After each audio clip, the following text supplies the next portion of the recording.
네, 바로 이곳 롯데시네마 성남중앙에서 스타체어의 첫 번째 문을 열어주셨는데요. 그리고 5개월 이틀이 지난 오늘 이렇게 이병헌관으로 관객분들을 다시 만나게 되셨습니다. 인사 한마디 부탁드리겠습니다.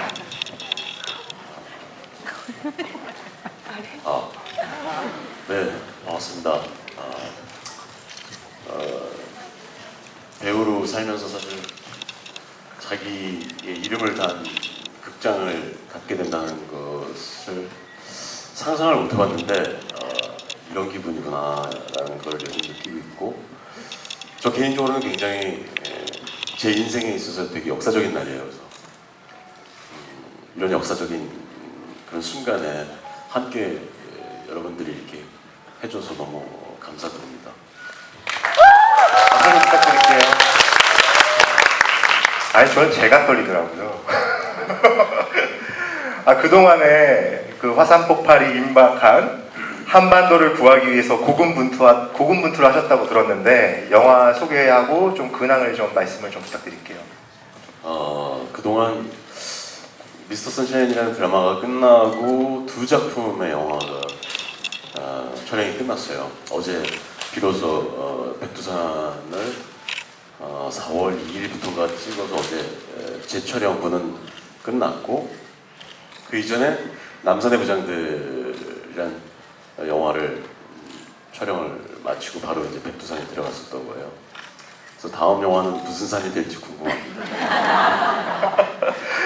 그 스타체어 때 예고했던 대로 오늘 이렇게 이병헌관이 조성됐는데요. 아까 많은 사진하고 소장품을 이렇게 쭉 둘러보셨는데 좀 소감이 좀 어떠신지 궁금합니다. 그래도 제 이름을 단 극장이 생긴다고 해서 사실 틈틈이 영화 촬영 중에도 틈틈이 제가 준비할 것들 또 제가 또 찾아봐야 할 것들이 되게 많았어요. 그래서 찾아보니까 생각보다 많지 않더라고요. 그러니까 사진들 같은 경우도 너무 긴 시간 배우 생활을 하다 보니까 무슨 어디에서 내 어렸을 적 사진들이 필요하다 그러면 그거 갖다 주고 받아오긴 받아온 것 같은데 어디다가 놔뒀는지 잘 기억이 안 나고 막 그래서 진짜 어렸을 적에 재밌었던 사진들을 여러분들한테 보여드리면 참 재밌어 하시겠구나라고 생각되는 사진들이 생각보다 많지 않아서 좀 많이 저희 어머니도 되게 힘드셨었고 저도 좀 힘들게 이게 좀 많이 나름대로 모아봤지만 그래도 걱정했던 것보다는 훨씬 더 고급스럽게 잘 이렇게 꾸며주셔서 굉장히 뿌듯하게 돌아봤어요. 아까.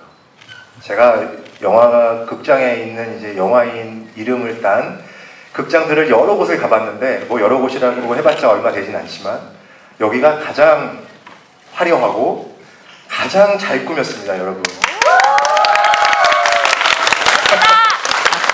저는 아직도 잊히지 않는 기억이 있는데 여기 스타체어에서 제가 깜짝 발표를 그때 했었잖아요. 그때 제가 이렇게 이병헌관이 이제 생긴다라고 했을 때 혹시 여러분들 기억하시는지 모르겠는데 이병헌 배우께서 이렇게 팔을 번쩍 드셨어요. 아직도 그게 잊혀지지가 않는데 저는 그 다음에 집에 가면서 또 놀랐어요. 인스타그램에다가 그 미스터 선샤인 거기 이제 코멘터리 현장에 가셔가지고 또 이걸 한번 많이 보여주셨던 검지를 찍혀 올리셔가지고 제가 또 너무 웃었는데 당시 심정이나 기분을 좀 복기를 좀 해주실 수 있다면 좀 어떠셨는지.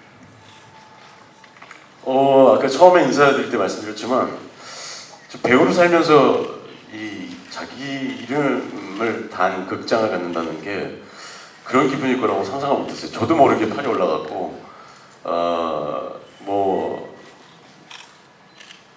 팔이 올라간 거야 뭐 별거 아니지만 이를 표현할 수 없을 만큼의 어떤 행복감이었던 것 같아요. 너무 놀랬고 또 정말 영광스러운 몇 안 되는 순간 중에 하나인 것 같아요. 뭐 여러분도 잘 아시겠지만 국내 전체로 따지면 안성기, 박찬욱, 임건태 그리고 김기영 감독에 이어서 이번이 이렇게 개인의 관이 조성된 건 5번째고요. 배우로는 이제 결국에 2번째인 건데 개인적으로는 충분한 자격을 갖추셨다고 생각합니다. 여러분도 그렇게 생각하시나요? 네. 한편으로는 좀 부담이 되실 수도 있다라는 생각도 좀 들었어요. 아무래도 이렇게 젊은 나이에 개인의 이름을 딴 관이 조성되는 경우가 이렇게 흔치가 않다 보니까 영화인으로서 뭔가 남다른 책임감을 좀 가지시게 되지 않을까라는 생각이 드는데 좀 어떠신가요? 젊은 나이?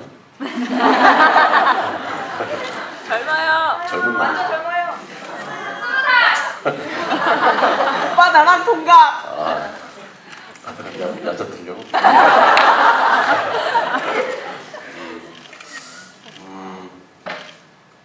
그렇죠. 그런 책임감 같은 것들 많이 생길 수 있을 것 같고, 그런 책임감들이 생길 때 좋은 쪽으로 영향을 주기도 하고, 또 안 좋은 영향이 있다면 그런 어떤 무게감, 어떤 내 어깨를 누르는 그런 부담감들이 혹시 나를 옥죄서 내가 정말 자유로운 어떤 영화를 선택하거나 어떤 캐릭터를 연기할 때 그런 부담감들로 인해서 내가 자유롭지 못할까 봐 생기는 그런 안 좋은 점들도 있겠지만 좋은 쪽의 영향이 더 클 수 있다고 생각해요. 좀 더 좋은 배우가 되고 더 잘하고 있다는 이야기 듣기 위해서라도 더 열심히 좋은 작품을 찾아다니고 열심히 하려고 최선을 다해서 하려고 하겠죠. 제가 개인적으로 너무 감사드리고 싶은 거는 한동안에 촬영에 열중을 하시느라고 인스타그램을 안 하시더라고요. 근데 정말 오랜만에 올리신 사진이 이 이병헌의 홍보 내용이었어요. 근데 여러분도 보셨으면 아시겠지만 여기 혹시 사진에 아주 깊은 연출력을 제가 엿볼 수 있었습니다. 바쁜 와중에서도 굉장히 독창적인 아이디어로 디테일한 사진 구성을 좀 보여주셔가지고 좀 어떤 좀 이렇게 생각으로 계획을 가지고서 좀 저렇게 좀 꾸며주셨는지 좀 궁금합니다. 아니 집에 있는 피규어 가지고 장난을 치다가 정말 사실은 그럴 생각이 아니었는데 피규어 가지고 이렇게 장난을 치다가 되게 재밌는 것 같아요. 그래서 한번 이렇게 한번 해보면 어떨까 싶어서 찍었는데 그 피규어가 또 하나 이렇게 안고 있잖아요. 안고 있는 상태로 세우기가 되게 힘들더라고요. 중심이 잘 안 맞아서. 그래서 제가 막 이렇게 세우기 위해서 애쓰는 그런 장면을 또 뒤에서 우리 매니저가 찍은 것도 있어요.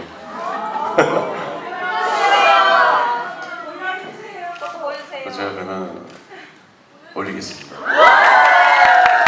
이렇게 또 인스타그램이 하나 또 추가됩니다.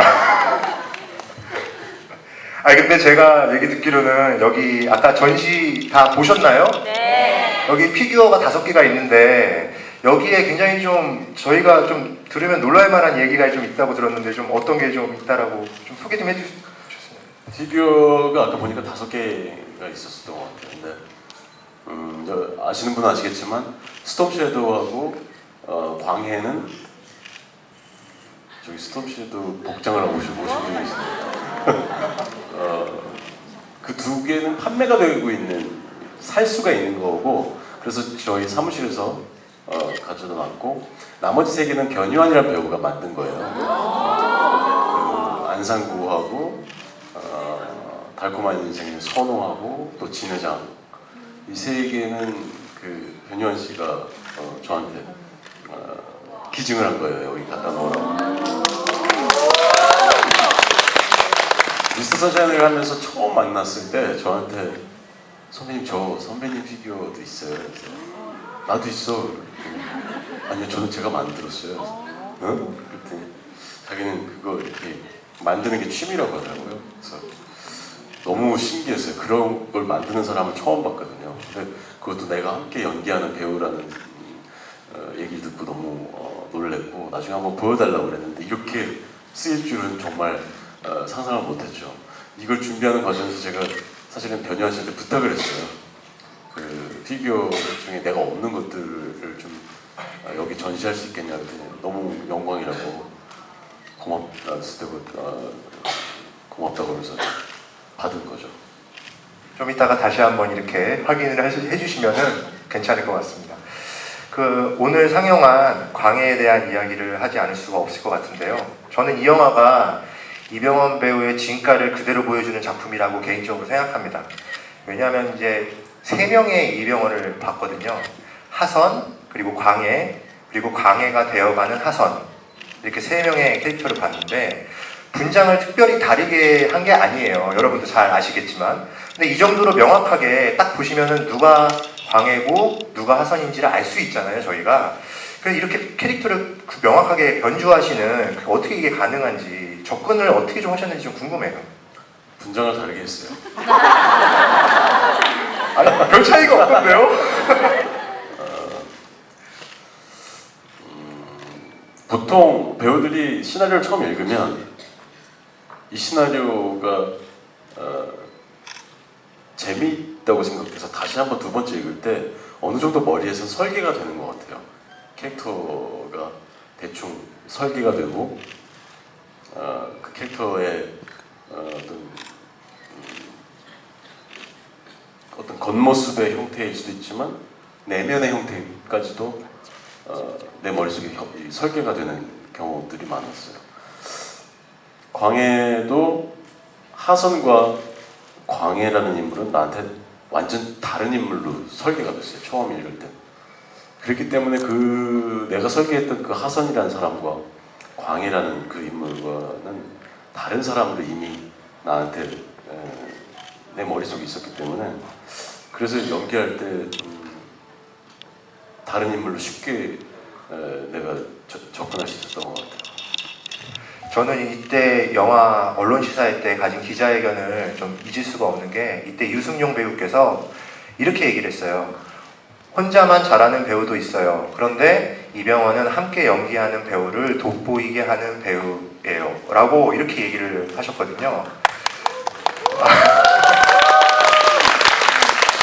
저는 이게 굉장히 상당히 중요한 포인트라고 개인적으로 생각을 합니다. 왜냐하면 이런 배우가 생각보다 많지 않습니다. 제가 뭐 취재를 여러 번 하면서 많은 배우들 만났지만 뭐 그런 것까지 물어볼 수는 없지만 대부분 그런 걸 엿볼 수 있거든요. 결국에는 상대를 돋보이게 하면서 자연스럽게 본인도 돋보여진다고 할 수 있겠는데요. 그런 연기의 가치관이 좀 어떻게 좀 확립이 되신 건지 좀 궁금했어요. 유승용 씨도 모르는 것 같은데 저 혼자 잘 알고 무지하게 있었는데 언론 시사회 때 부정하지는 않으시던데. 근데 사실 그 왜 기싸움을 한다고 하고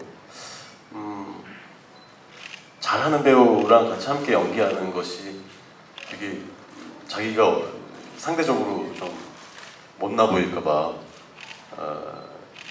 그런 걸 좀 피하지 않을까라는 생각을 하는 분들도 많을 것 같다고 생각해요. 근데 그렇지만 영화라는 작업은 드라마도 마찬가지지만 배우 하나하나가 다 잘해줬을 때 그 오는 시너지는 엄청 커요.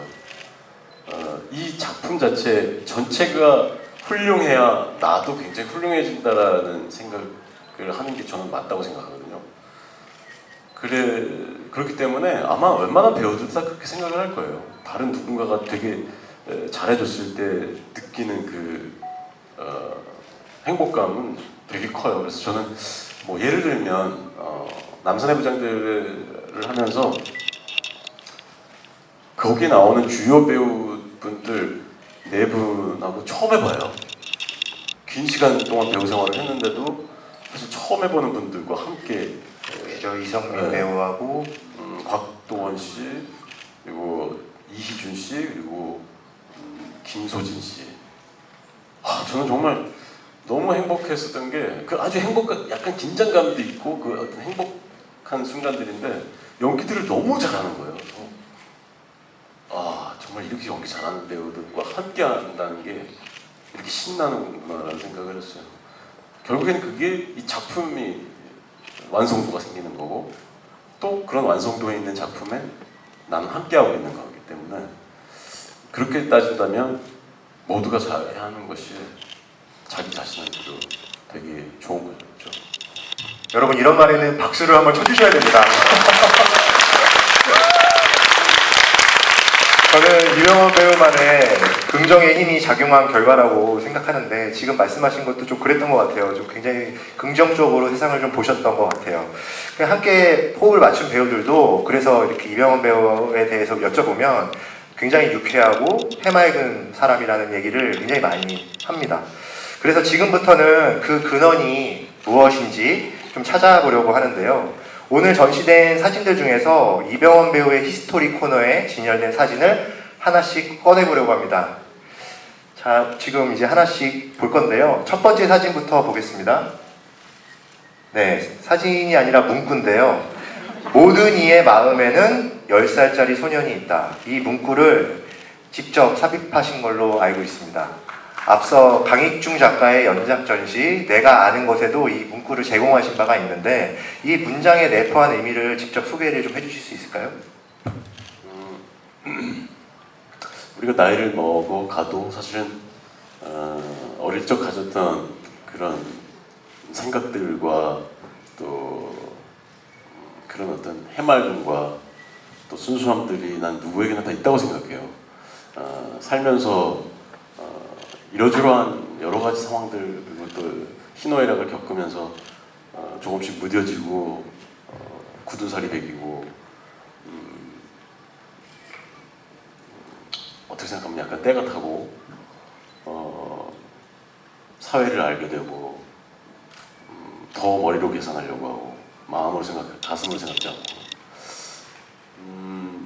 하지만 툭툭 나도 모르게 소년처럼 혹은 소녀일 때처럼 그런 마음, 그런 감성들이 튀어져 나올 때 그걸 자꾸만 막으려고 하는 습성이 생긴 것 같아요. 자라면서 어른들에게 그렇게 들으니까 언제 어른스러워질래? 철 들고 그런 이야기들을 하지만 결국 그런 것들이 그렇게 만드는 것이 아닌가라는 생각이 들어요. 그래서 자꾸만 그런 어릴 적 자기가 나오려고 할 때 막지 않고 숨기지 않으려고 하는 것은 되게 중요하지 않을까 하는 생각이 들었어요. 감사합니다. 다음 사진 볼까요? 네. 저는 누군지 몰랐어요, 처음에. 어머님이시라고 하시더라고요. 갓난아기 때 모습이라고 하는데 이병헌 배우께서 태어나신 1970년 사진이라고 합니다. 80년. 아, 80년이요? 아, 저하고 동갑이셨네요. 90년. 이 사진 보시면서 좀 기분이 좀 남다르셨을 것 같아요. 되게 오랜만에 보셨을 텐데 이번에 찾으시면서. 네. 저는 오래간만에 보진 않았던 것 같아요. 가끔 가다가 봐요. 근데 되게 새삼스럽게 어릴 적에 저를 보면서 제 아들이 저를 많이 닮았구나 이런 생각이 들었어요. 아, 그 아드님 어렸을 때 사진과. 네. 아, 그래서 사실 저는 지금도 어디 닮았는지 잘 모르겠는데 제가 어렸을 때 사진을 볼 때 되게 되게 많이 닮았구나라는 생각이 들어요. 저는 이번에 자료조사를 하면서 되게 재밌었던 게 어머님께서 태몽에서 용을 보셨다고 그렇게 어디서 인터뷰를 좀 하신 게 있으시더라고요. 좀 기억이 나시나요? 네, 저도 어머니한테 들었는데 근데 왜 그 태몽을 이야기하는 엄마의 마음은 지렁이를 봐도 구렁이를 본 것 같고 구렁이를 봐도 용을 본 것 같잖아요. 그래서 당신은 분명히 용이라고 하셨는데 설마 용일까? 구렁이였지 않았을까? 아니 근데 벽을 뚫었다고 하니까 지렁이가 뚫지는 못하잖아요, 벽을. 그 꿈 이야기는 어머니가 침대에 이렇게 누워있는데 그 침대에 누워있는데 천장이 엄청 높은 그런 빈 방인데 한쪽 벽에서 용이 턱 뚫고 나와서 저쪽 벽으로 확 사라졌다가 다시 저쪽 벽에서 이렇게 뚫고 다시 나와서 이쪽 벽으로 들어가고 막 계속 왔다 갔다 했다고 그런 말씀을 하셨어요. 제가 여기 이거 꿈을 이제 풀이한 기사가 있더라고요. 보니까 어떤 대상에 집착하기보다 변화를 주면서 자유로운 인생길이 펼쳐질 것을 예지한다고 이렇게 나와 있더라고요. 근데 뜻풀이가 좀 맞는 것 같으신가요, 여러분? 네. 부탁드리겠습니다. 이게 유치원 졸업식 같은데요. 이때부터 영롱한 눈빛이 좀 나타나기 시작하는 것 같습니다. 그런데 카메라 앞에서 상당히 긴장을 좀 하신 것 같아요. 지금의 이병헌 배우님하고는 좀 대조적인 좀 느낌이 듭니다. 좀 어떠신가요? 저 근데 유독 어렸을 때부터 긴장 많이 하는 것 같아요. 사실 지금도 들어오기 전에 되게 많이 긴장을 했고 되게 의외라고 받아들이시는 분들 많은 것 같아요. 제가 무대에서 뭐 시상식장에서도 그렇고 이렇게 많은 분들 앞에 서서 이야기할 때 되게 여유 있어 보인다고 말씀을 하시는데 정작 저 자신은 되게 많이 긴장을 하고 있어요. 근데 뭐 기왕 하는 거면 막 떨고 있는 모습을 보여주는 것보다는 그래도 여유롭게 얘기를 하려고 애를 쓰다 보면 그래도 조금 괜찮아지는 경우가 있어요. 아까도 사실은 손에 땀이 났었는데 지금은 땀이 없었어요.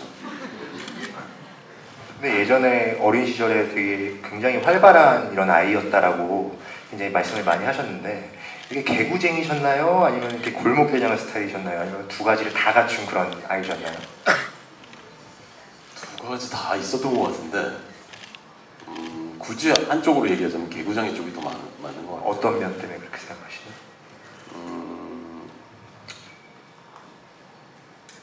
좀 장난이 심했던 아이. 그래서 혼도 많이 나고 사고도 많이 치고 약간 생각 자체가 약간 좀 궁금한 게 참 많았던 것 같아요. 그냥 어렸을 적에. 그래서 좀 개구장이었던 그런 편이었어요. 그럼 궁금한 게 많으셔서 초등학교 때 장래희망도 과학자라고 혹시 쓰신 건가요? 그 과학자는 저는 사실 그 프라모델 있잖아요. 프라모델을 정말 좋아했어요. 그래서 본드를 이렇게 조립식이라고 하죠. 조립식을 항상 하루에 하나는 만들어야 돼요.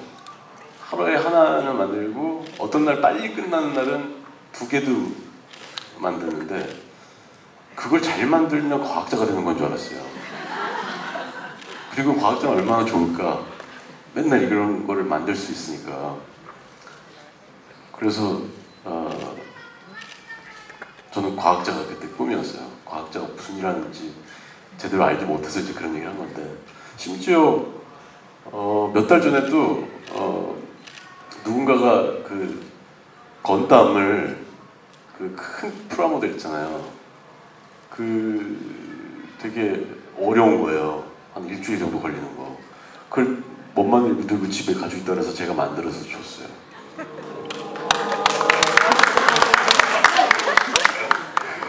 정말 재능이 남다르십니다. 다음 사진 부탁드리겠습니다. 네, 데뷔 시절 사진과 첫 주연 드라마인 해뜰날의 스티커인데요. 파릇파릇한 얼굴이 굉장히 인상적입니다.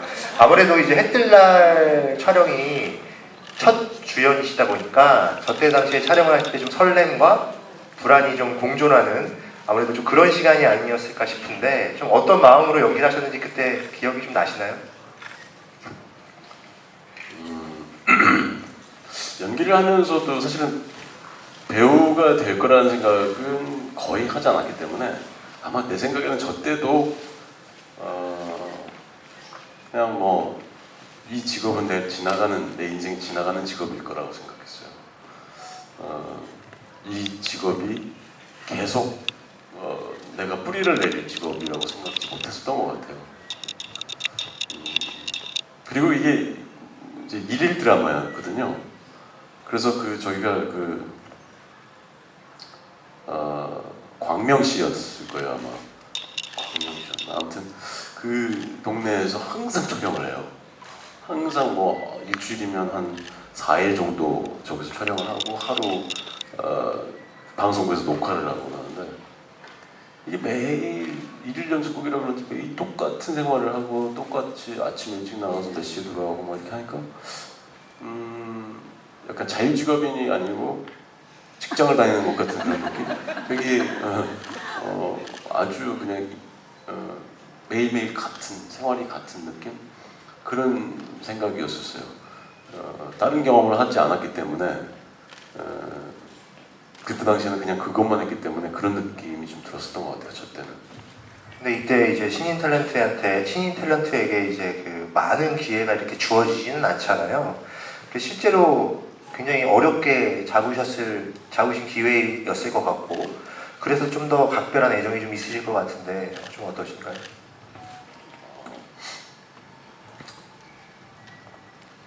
일일 드라마가 그런 건지 아니면 저 드라마와 또 저 드라마의 캐릭터가 그런 건지 이 드라마 하나로 사실은 정말 많은 사람들에게 알려졌던 것 같아요. 지금도 해뜰날이라는 드라마를 기억하시는 분들이 꽤 주변에도 계시는 거 보면 철가방을 막 들고 다니시는. 네, 철가방이었죠. 원래는 칼판인데 칼판이라는 직업이 이제 실제 중국집에 중국 요리하는 곳에는 칼판이라는 직업이 있어요. 계속 하루에 종일 칼만 계속 자르기만 하는 사람인데 어쨌든 저 드라마 하나로 많은 사람들에게 알려주고 또 저 드라마를 끝날 무렵에는 아마 저도 막연하게나마 이 직업이 진짜 내 직업이 될 수도 있을 거라는 생각이 들었던 것 같아요. 30대 시절에 제가 인터뷰를 보니까 자신의 매력에 대해서 바른 생활 사나이 같은 모습 속에 가끔씩 보여지는 흐트러짐, 그곳에 시골 총각 같은 순진함과 어우러지는 차가운 듯 느껴지는 섹시함의 양면성 이라고 말씀하셨더라고요. 설마 제가 그렇게 얘기했겠어요? 예전에는 얘기하실 법도. 만약에 했으면 농담처럼 했을 텐데 그걸 활자로 옮겨놓으니까 되게 이상하게 받아들여지는 것 같은데 진짜 농담으로 얘기했겠죠, 만약에 했으면. 그리고 예전에는 이렇게 기자분과 인터뷰를 하면 그 기자분이 느껴지는 느낌도 사실은 어느 정도 그 기사에 담아지고 또 내가 말을 좀 약간 말이 이렇게 그 아주 논리정연하지 않고 두서없이 막 이야기를 해도 그것들을 잘 정리정돈해서 그럴싸하게 또 써주시는 분들도 많이 계시고 그랬었기 때문에 아마 그분이 좀 더 뭔가 이렇게 첨가해서 쓰신 게 아닐까. 그렇다면 지금의 이병헌에게 나의 지금 매력은 뭐라고 좀 생각하시나요? 굉장히 좀 짓궂은 질문이긴 한데. 어렸을 때부터 제일 싫어하던 질문이었는데. 여러분 죄송합니다. 자체가 매력. 패스할까요? 그럼 다음 사진 부탁드리겠습니다. 네, 놈놈놈으로 이제 칸 국제영화제에 진출하셨던 사진인데요. 여기 말고 또 사진이 하나 더 있거든요.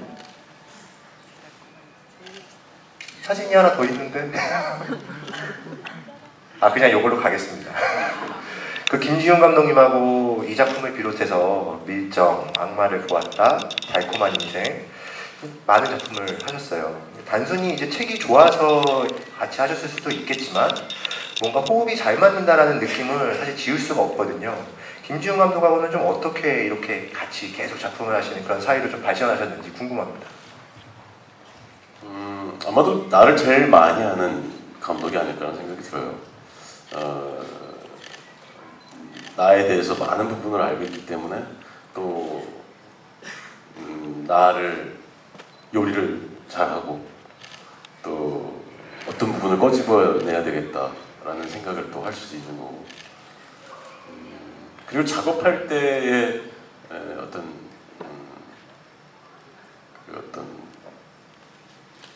스타일 자체가 되게 잘 맞는 감독인 것 같아요. 그렇기 때문에 작업할 때가 가장 신나고 평상시 성격은 저랑 이렇게 좀 같진 않은 것 같아요. 평상시 성격은 많이 다른데 작업할 때는 되게 많이 비슷하다는 생각을 해요.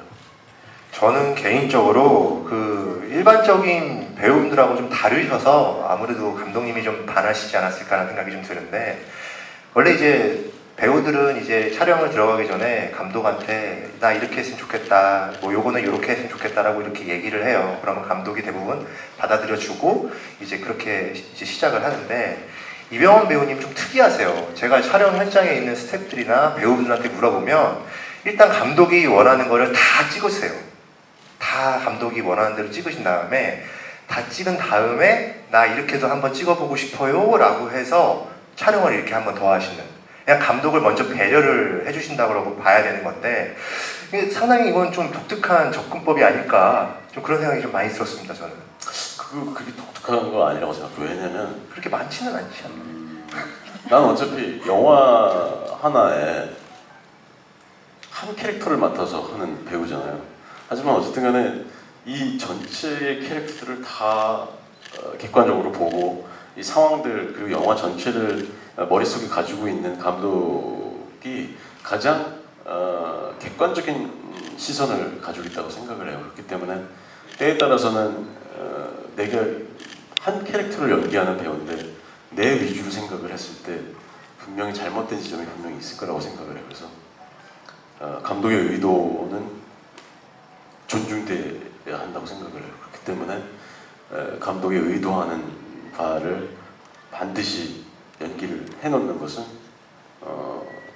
정말 나중을 위해서, 후반 작업에서 어떤 게 쓰일지 모르니까, 어떤 게 필요한지 모르니까 그건 반드시 찍고, 대신 거기에 더해서 어떤 아이디어를 얘기를 많이 하죠. 이런 아이디어가 있고 저런 아이디어가 있으면 어떻게 했느냐 하면 감독이 어떤 아이디어를 듣고, 사실은 질보다 양으로 많이 얘기하는데 거기서 감독이 그거 더 좋은 것 같다고 생각하면 그런 아이디어를 또 다시 한번 그런 아이디어 찍어보고, 선택이 많아서 나쁠 건 없잖아요. 쉽지 않은 겁니다, 여러분. 정말 이게 굉장히 고생스러운 거거든요. 박수 부탁드릴게요. 다음 사진 부탁드릴게요.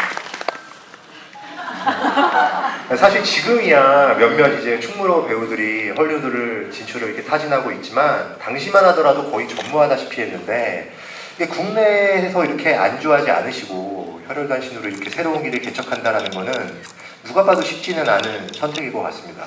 어떠한 마음가짐으로 미국 땅에 가셨는지도 궁금하고, 그때 이렇게 어려움을 많이 겪으셨을 텐데 그런 것도 좀 어떻게 극복하셨는지 좀 말씀 부탁드릴게요. 제가 그때 이제 쥐아이조가 첫 헐리우드 작품이었는데, 쥐아이조를 위해서 이제 홍보하면서 기자분하고 이제 인터뷰를 하다가 그런 말씀을 드렸어요. 제가 망망대해에서 육지를 찾아서 수영을 혼자 해서 살아남아야 되는데 아무것도 보이지 않는 수평선만 사방으로 보이는 느낌? 어느 방향으로 가야 육지가 나오는지 도통 알 수가 없지만 어쨌든 계속 움직여야 하는 그런 막연함 같은 것들이 좀 내가 저 당시에 마음하고 좀 비슷하지 않을까 하는 그런 생각을 했어요. 왜냐하면 여기서도 충분히 좋은 영화들이 많고 훌륭한 감독들하고 작업할 기회도 많고, 또 아직 여전히 훌륭한 감독이고 그런데 여전히 나와 연이 없어서 함께 해보지 못했던 분들도 많은데, 내가 왜 여기 와서 뭐 하고 있는 걸까? 특히 그 스톰쇼도 가면을 쓰고 표창을 던지고 이러면서는 더 그런 내가 잘못한 선택이 아니었나라는 생각들을 좀 했었는데, 그래도 기왕 내가 결심을 한 거고 하자고. 또 영화의 본고장에서 내가 새로운 경험을 해보는 것은 어쩌면 내가 하지 않아서 후회하는 것보다는 이렇게 내가 실패를 맛보더라도 한 번쯤 해보는 거 나쁘지 않을 것 같다는 생각. 사실은 이것도 합리화였어요. 저는 속으로 계속 그래 이렇게 하는 게 더 나을 거야 라고 계속, 왜냐면 이미 결정한 거니까 돌이킬 수가 없는 그런 상황이어서 계속 나를 합리화시켜야 내가 그 동력으로 계속 일을 해나갈 수 있기 때문에 그런 마음으로 하루하루 생활을 했죠. 사실 그 어떤 이제 큰 과제가 있을 때 내가 이렇게 가야겠다라고 마음을 먹고 뭐 고민을 하고 이런 사람들은 많지만 정말 실천에 옮기는 사람들이 그렇게 많지는 않잖아요. 근데 굉장히 실행력이 되게 좋으신 것 같다는 생각이 많이 들었어요. 뭔가 고민하다가 딱 결정을 하면은 그대로 밀어붙이시는 약간 그런 좀 유형이신 것 같은데 좀 어떻게 생각하시는지 궁금합니다.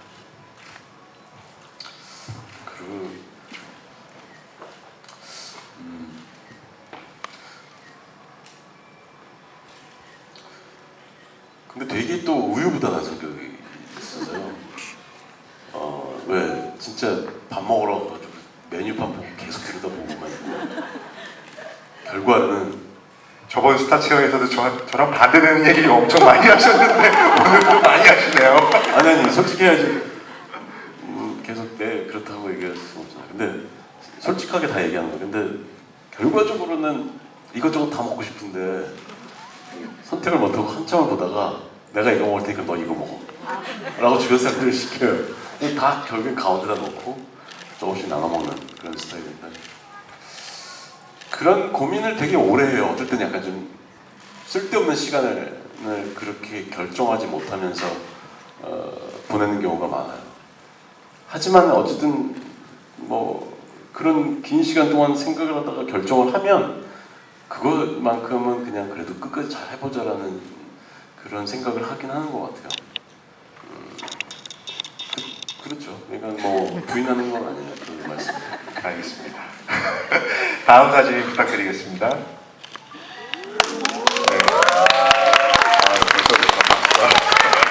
아카데미 시상식 쳐주셨을 때 원샷과 알파치노 배우하고의 투샷인데 그 무언가 좀 성취한 것 같은 그런 느낌이 굉장히 좀 진하게 드는 사진들입니다. 그 TV나 기사를 통해서만 아카데미 시상식 같은 거를 접하셨다가 이렇게 실제로 무대에 이렇게 서보시니까 좀 그때 좀 기억이 좀 나시나요? 좀 기분이 굉장히 좋으셨을 것 같은데. 네, 너무나 진짜 떨리고 잊지 못할 순간이죠. 정말 살아서 이런 일을 내가 정말 할 수가 있구나라는 그런 생각을 했던 순간이었어요. 물론 이제 시상을 하러 간 거지만 그래도 너무나 좋은 훌륭한 경험이었고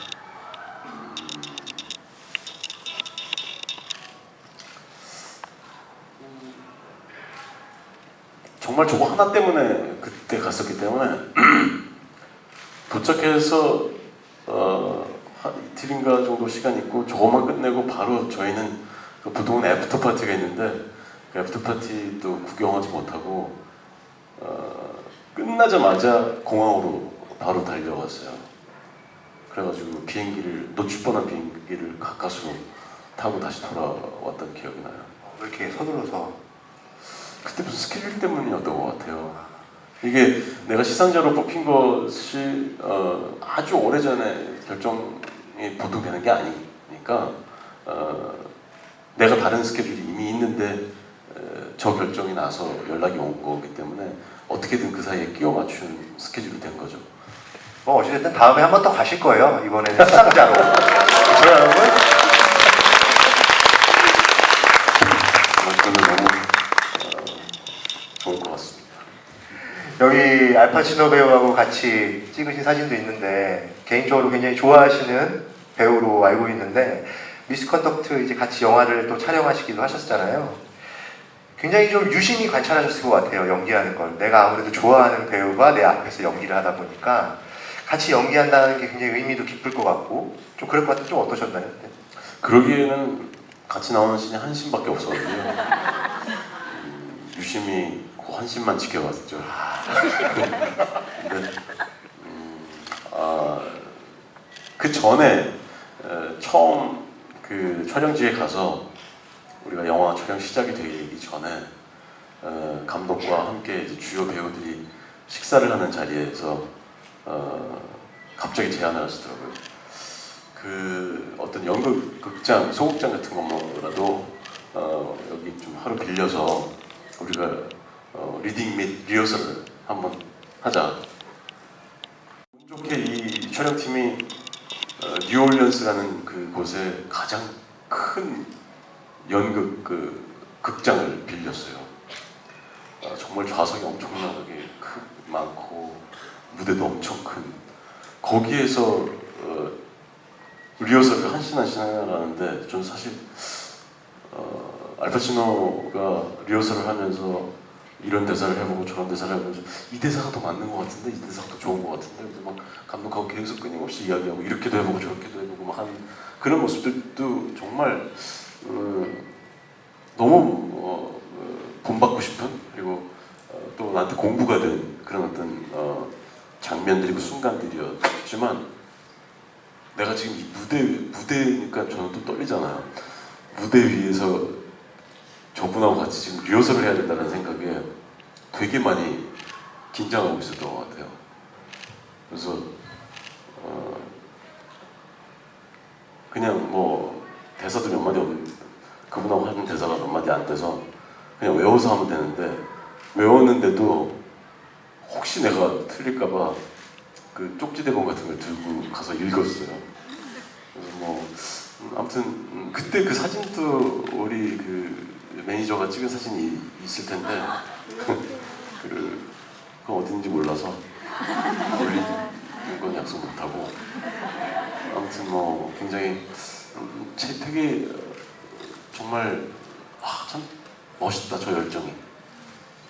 나이가 70이 훌쩍 넘고 되게 나이가 드셨는데도 불구하고 저런 어떤 열정과 힘들이 어디서 나오는 걸까 이런 생각도 하고 또 하나는 이 에피소드를 말씀을 안 드렸던 것 같은데 제가 아카데미를 갔을 때 알파치노 선생님과 그 식사 약속을 했어요. 그래가지고 이제 식당에서 같이 식사를 하다가 여기 미국에 이번에는 무슨 일로 왔냐고 해서 사실 아카데미 시상식에서 시상을 하게 됐다. 그래서 축하한다고 그래서 감사하다고 그러면서 근데 저는 무대 위에서는 너무 긴장을 하는데 이거 아카데미라는 곳에 한 번도 안 가봐서 너무 떨린다고 그랬더니 그거 너무 당연한 거라고 나도 떨린다고 나도 그런 거 할 때 되게 떨린다고 그러면 네가 연기할 때도 떨리냐고 물어보시더라고요. 그래서 전 연기할 때는 카메라 앞에서 안 떨린다고 그랬더니 그럼 네가 어떤 캐릭터를 입고 그 캐릭터가 올라가서 시상한다고 생각하고 시상을 한번 해보라는 거예요. 그래서 그거 너무 좋은 생각이라고 고맙다고 그래서 이제 그걸 해보려고 했는데 안 되더라고요. 저 속았네요. 그게 사실 쉽지가 않아요. 그게 나로 올라가는 거지 그게 안 돼요.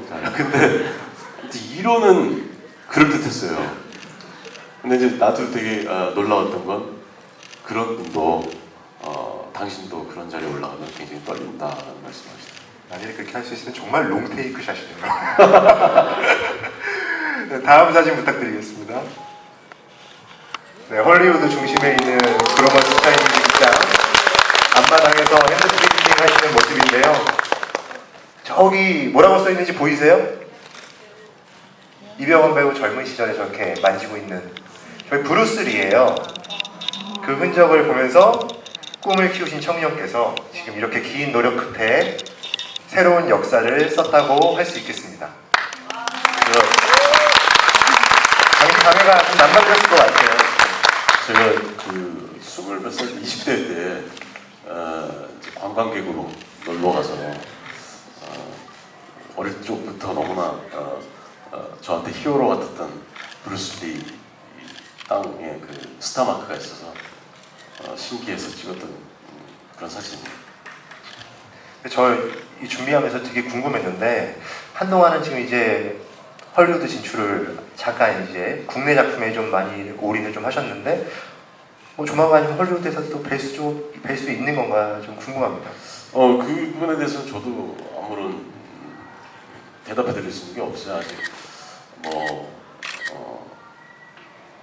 구체적으로 얘기되고 있는 게 있다거나 그런 건 아니고 다만 이제 좀 미팅들을 좀 더 지금은 계속 한국에서 작품들을 해왔기 때문에 기회가 없었는데 이제 좀 더 이전보다는 적극적으로 한번 미팅도 가져보고 한번 기회들을 한번 찾아보려고 하고는 있어요. 여러분 많은 응원을 좀 부탁드리겠습니다. 감사합니다. 저도 열심히 응원하겠습니다. 자, 이제 마지막 사진 하나 남았는데요. 보여주시겠어요? 저건 아니에요. 네, 조선희 사진 작가가 이병헌 배우의 43살 때 모습을 담아서 작업한 지금과 미래의 얼굴입니다. 사실 백발이 된 사진을 보고서 전 굉장히 놀랐는데요.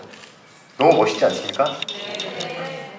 근데 여러분, 이렇게 자신의 미래를 이렇게 본다는 게 이게 참 다가오는 감정 자체가 되게 특별할 것 같거든요. 좀 오른쪽이 현재 아니죠? 무슨 말씀이신가요? 그때 사진을 찍으면서 특수분장을 해본 건 처음이에요.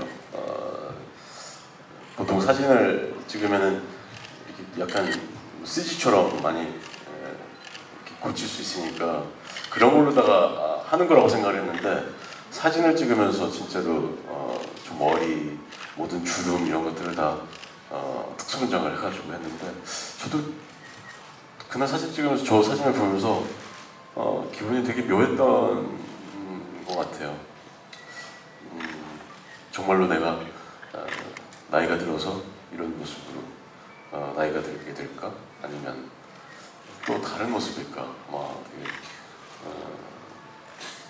또 궁금하기도 했고 진짜 이런 모습으로 되겠구나라는 생각도 들었고 여러 가지 생각이 들었어요.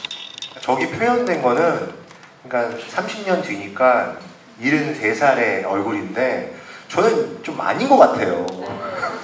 지금도 너무 동안이시지 않나요?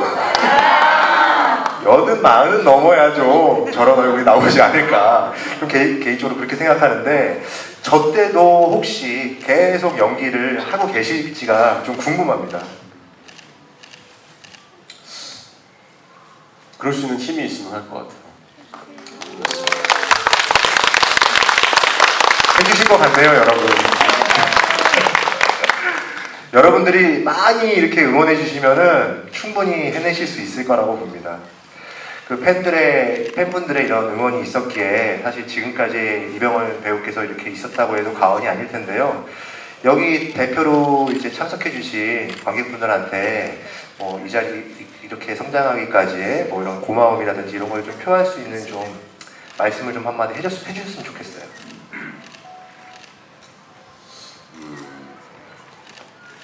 그냥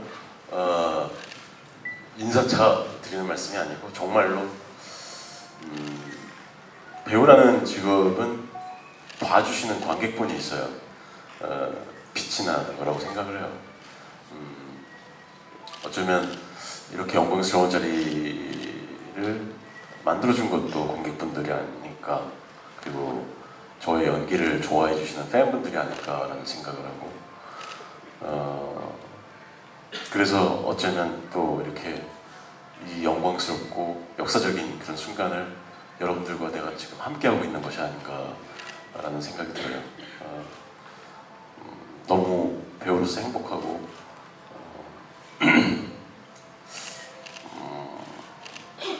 정말 여러분들의 기대에 늘 부응하는 혹은 그 이상으로 여러분들을 놀랍게 할 수 있는 그런 배우가 되고 싶고 또 그렇게 하도록 노력하겠습니다.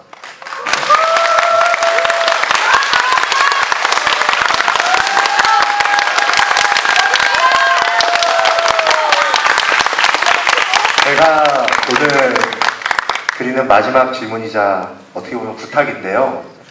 지금 아까 보셨던 30년 전후의 사진을 찍으셨을 때 여기에 이렇게 다음과 같은 글을 써주셨더라고요. 아까 말씀하셨던 모든 이의 마음에는 10살짜리 소년이 있다라는 문구하고도 연관이 되는 내용인데요. 이 글을 좀 한번 낭독해 주셔서 그 의미를 다시 한번 새겨주신다면 그 의미가 참 남다를 것 같습니다. 여러분 큰 박수 부탁드릴게요.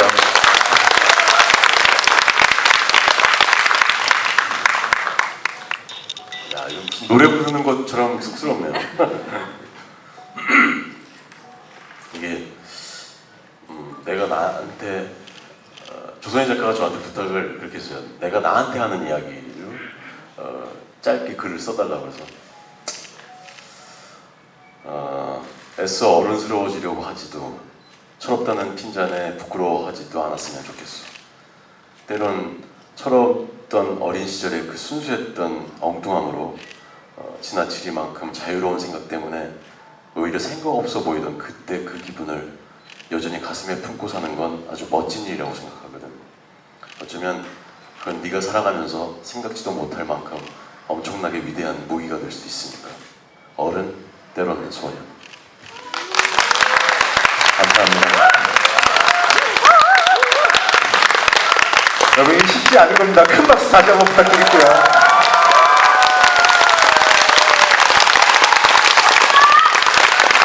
네, 감사합니다. 그럼 지금부터 이병헌관을 위한 기념 프로그램을 진행하겠습니다. 헐리우드 그로먼스 차이니즈 극장에 있는 손도장처럼 이병헌 배우의 고향인 이곳 성남에도 손도장이 전시될 예정인데요. 준비가 되셨나요? 네, 그럼 지금부터 핸드프린팅 행사를 진행하겠습니다. 스태프분들 나와주세요.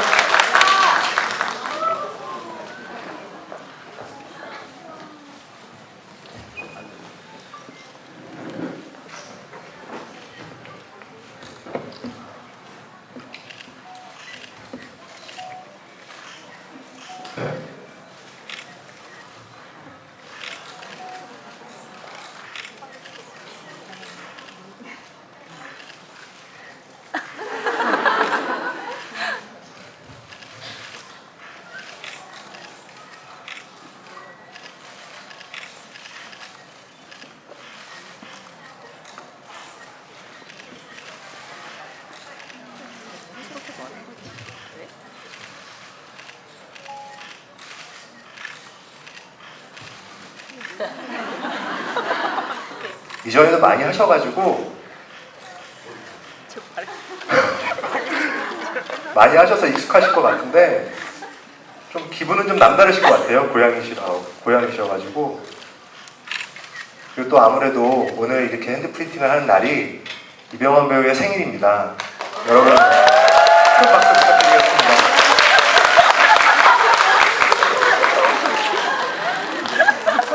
제가 요게 한 3분 정도 걸리거든요.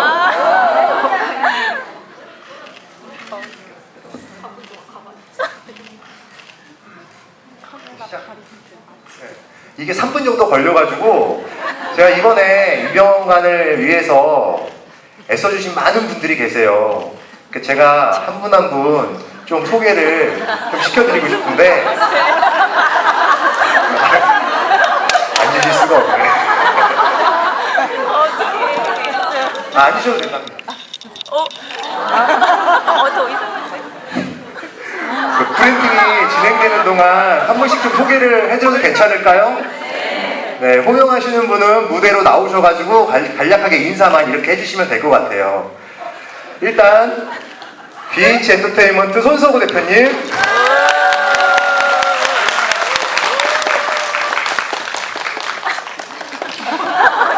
인사해주시고 여기 뒤에 쓰시면 됩니다. 네, 박정근 본부장님,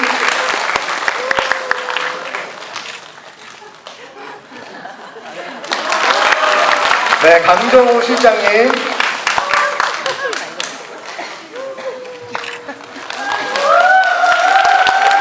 네, 한정훈 팀장님, 네, 최영훈 매니저님, 네, 이제 롯데컬처웍스 강동영 팀장님, 빨리 나오세요. 네, 롯데컬처웍스 최진식 과장님,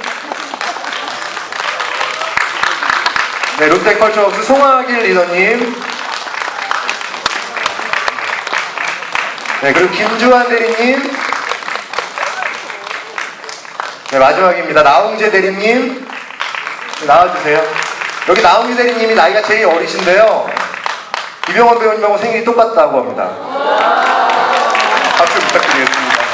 기념사진 찍고 프린팅 계속 기다리도록 하겠습니다. 아, 끝났나요? 기념사진 끝나시면 말씀 주세요, 저한테.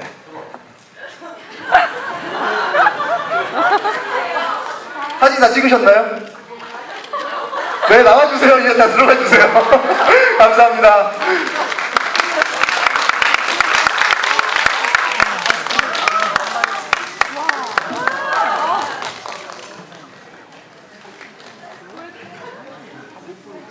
저희가 이 핸드 프린팅은 잘 준비해가지고 예쁘게 여기 전시를 하도록 하겠습니다.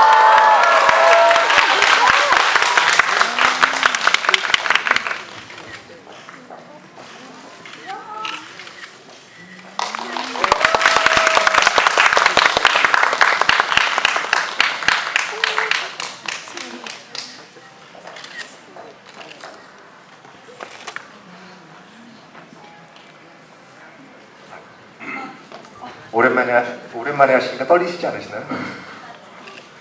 아니 여기 앉아서 얘기하는 게 더 떨렸어요. 아, 제가 무서우셨네요. 사실 여러분들은 모르시는데 저는 이제 같이 영화 개봉할 때마다 기자분들하고 이렇게 라운드로 인터뷰를 하잖아요. 제일 호전적인 분이에요. 정말 저렇게 눈이 원래 저렇게 생겼구나라고 이번에 알게 됐어요. 원래 눈이 동그랗게 뜨고 정말 싸움하듯이 달려드는 그런 기자님인데 이렇게 또 유한 부분들이 있다라는 걸 이번 행사를 통해서 알게 됐어요. 굉장히 쑥스럽네요. 제가 배우분들이 저를 많이 싫어하시더라고요. 네, 이제 롯데컬처웍스 차원천 대표님께서 무대로 올라오셔서 이병헌 배우님에게 이병헌관의 열쇠라고 할 수 있는 골드카드를 증정하도록 하겠습니다. 여러분 박수를 부탁드리겠습니다.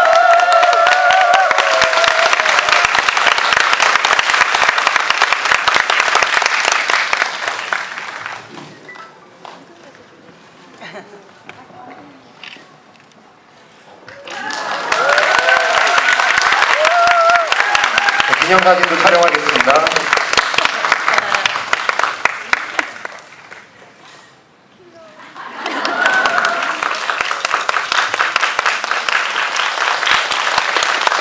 감사합니다. 한 대표님 오늘 이 자리에 이렇게 열심히 이렇게 조성을 좀 해주셨는데 이병헌 배우님하고 팬들한테 한 말씀만 좀 부탁드리겠습니다. 네, 안녕하십니까. 롯데컬처웍스 대표이사 차원천입니다.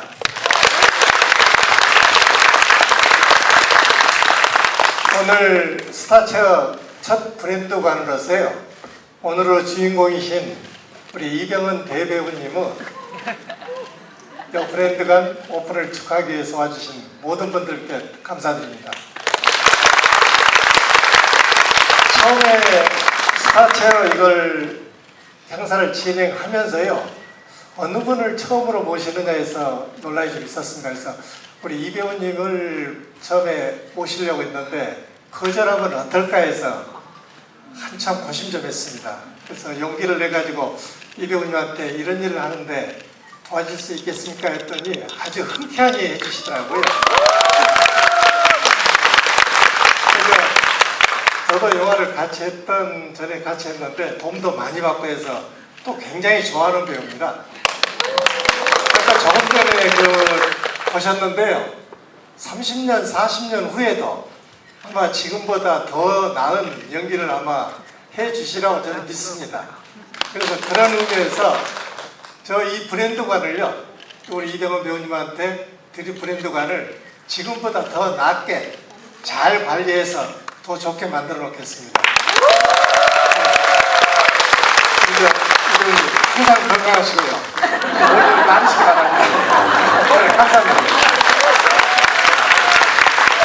네, 감사합니다. 감사합니다. 이제 오늘 이관의 주인이 되신 이병헌 배우의 마지막 소감을 들어보겠습니다. 이병헌 배우님 관객분들에게 마지막 인사를 좀 부탁드리겠습니다.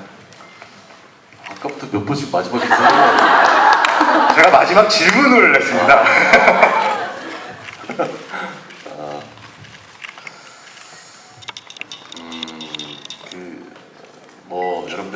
감사하고 또 굉장히 영광스러운 그럼에도 불구하고 정말로 잊지 못할 그런 순간인 것 같아요. 그리고 그 순간에 여러분들 함께 해주셔서 너무 다시 한번 너무나 감사드리고요. 어떤 분들은 왜 서울에다가 이병헌관을 하지 않고 좀 멀다 이런 말씀들을 하시는 분들도 많으시는 것 같은데 주변에 이 극장은 예전에 제가 어릴 때 초등학교도 들어가기 전에부터 사촌 형을 따라서 혹은 아버지를 따라서 제가 어린 시절을 보냈던 극장 중에 하나예요. 그렇기 때문에 저한테는 사실 굉장히 큰 의미가 있는 극장인데 이곳이 또 다행히 롯데시네마에서 운영을 하고 있어서 이렇게 정말 깊은 인연을 가지게 된 것 같습니다. 저도 영화를 보러 올 때 저희 집에서 조금 멀지만 그래도 꾸준히 와보려고 애를 쓸 거고 여러분들도 간혹 생각이 나시면 찾아주십시오. 오늘 이렇게 와주셔서 너무 감사합니다. 감사합니다. 앞으로 이병헌관 많이 여러분들도 찾아주시고 기왕이면 여기 조성대 스타체어 보이시죠?